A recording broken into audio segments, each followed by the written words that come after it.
Dinas Perumahan dan Pemukiman Kota Manado telah mengeluarkan surat pemberitahuan ketiga untuk pengosongan Rusunawa Tingkulu yang ditinggali kurang lebih 300 jiwa warga Manado.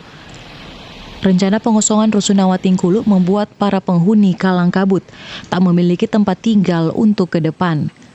Penghuni Rusunawa Teling Tingkulu bermohon kepada pemerintah Kota Manado agar bisa memberikan solusi akan kelangsungan kehidupan mereka, salah satunya dengan menyediakan hunian sementara.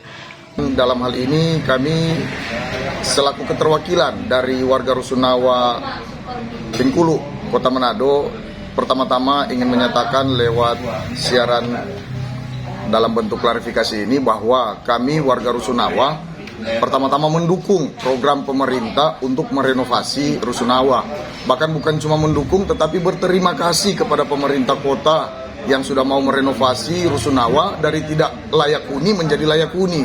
Tetapi dalam hal ini kami warga Rusunawa cuma ingin meminta kepada pemerintah Kota Manado, dalam hal ini Dinas Perkim, kalau bisa sediakan kami hunian sementara sesuai dengan peraturan perundang-undangan yang ada. Karena jujur kami nggak tahu mau kemana, mau tinggal di mana selama masa renovasi Rusunawa dilakukan oleh pemerintah Kota Manado, dalam hal ini Dinas Perkim Kota Manado memberikan batas waktu pengosongan Rusunawa Teling tanggal 1 April mendatang untuk kemudian direnovasi dan ditata kembali.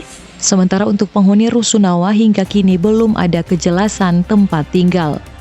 Hizkia Waran Kiran melaporkan untuk Kawan Nuwa TV.